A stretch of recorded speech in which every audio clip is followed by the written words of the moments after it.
All right, little video about R2D2's horseshoes. I'm starting to do detail work on R2D2's, what they call the horseshoes. If you look at the side of R2D2, these go on the side above the leg. They are called horseshoes, obviously, because they look like a horseshoe. They have quite a few details in them. If you'll see the insides there, they're made to look like they are formed from multiple pieces of metal sandwiched together, and they have these pockets inside.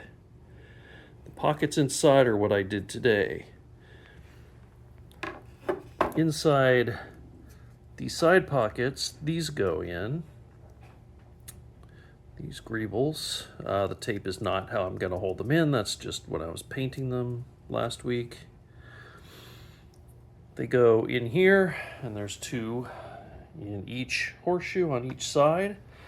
And then there's call it a pneumatic piece that goes in here, which has got some like knurled kind of parts on it, and just fills up this area with interesting detail. Now, one thing you could do when you print your horseshoes and you paint R2 is to just leave them the way they are. And the other thing you can do is start adding some interest, some details.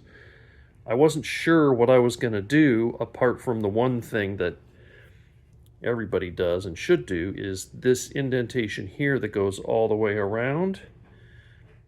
That's supposed to be the silver or metallic or chrome, whatever type of metallic silver type you're going for, but that is supposed to be painted silver. These attach with magnets to the rest of the R2 shoulder, which is also white, and it adds a nice metallic accent in between the two parts. In some movies, the gaps or the protruding parts here that look like several layers of metal are bare aluminum color, and the recesses are painted white, and in some movies it's all painted white, and in some I believe that it's all painted silver. So you kind of have, again, what look you're going for. You can choose to leave it alone, you can choose to paint the whole thing silver all the way around, or you can do just the parts that are protruding and leave the recessed parts white. And then you've got the pockets, which you could leave white, or you could choose to paint. Again, I think the first Star Wars, they were bare aluminum, and then I think they were white in some of the preceding movies. So all these different combinations, you can find a scene in some Star Wars movie that will match whatever you do. I was debating on just leaving these pockets white, but I decided that I wanted to color them. So my dilemma was what to color them. So you see that goes, those two of these greebles go into here, and another long one goes into here. So my first thought, I was just going to paint this the same metallic finish that I'm painting these with. But I thought, well, that's just going to kind of make it, especially over here on this one, where you'll see a lot more of that pocket area than you will do once these are in, because these take up quite a bit of that pocket. But I wanted to add some visual appeal to it.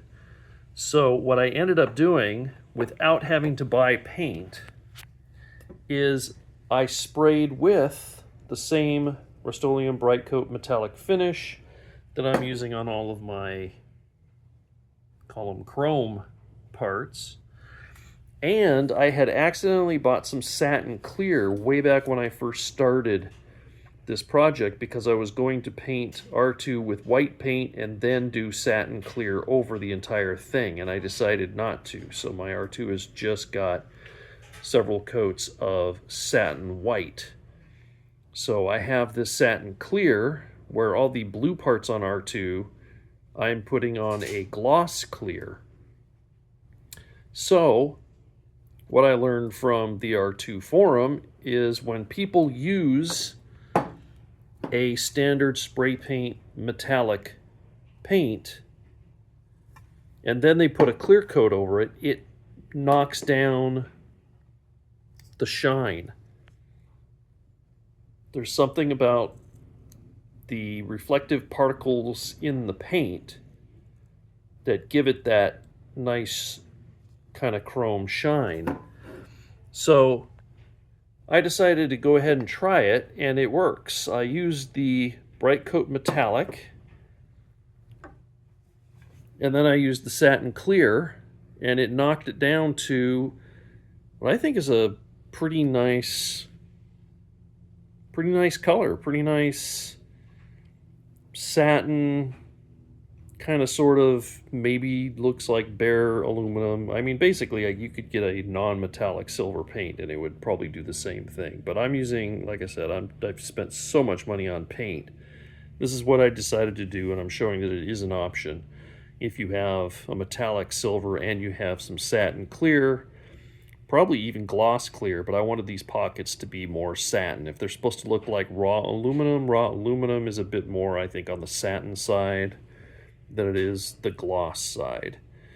The hardest part of doing this was masking off, because that's another thing about this. Originally, I believe that these horseshoes were made with multiple pieces of metal. So this top piece is all one piece of metal. The boxes here were made separately and then either welded or glued, somehow attached to the back of this metal piece. So what it appears in the movies, if you look really close, some of the scenes from films, what it looks like to me is kind of like you've got the white metal that was painted white and then the boxes that were tacked in behind it afterwards. And so what I did was I went by hand over all of these openings with some model masking tape, Tamiya masking tape, and just hung it over the edge of the white portion. So hopefully it's, not sure how the focus is, but what I wanted to do is basically have a little bit of the white protruding into the pocket so it kind of looks like the pocket is a separate piece, like a metallic piece that was attached to the back side of the piece that was then painted white. And I think it came out pretty good. Again, not sure how good the camera's gonna show this, but I think it came out pretty good.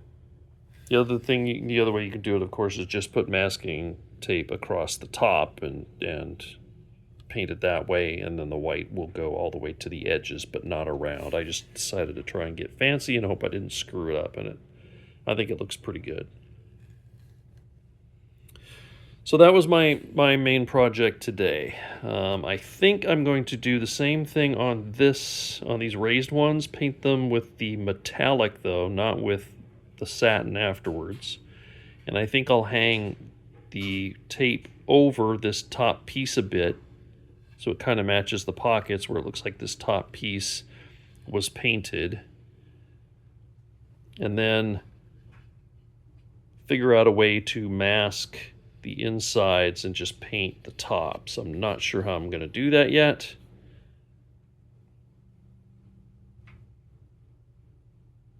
I might use a paint pen on the tops instead of spray paint. I haven't figured that out, but I need to do that, and I need to do this in metallic that goes all the way around as well. But just thought I'd show, because that was kind of nerve-wracking. I didn't know if it was going to work, how good it was going to look. I think it looks pretty darn good.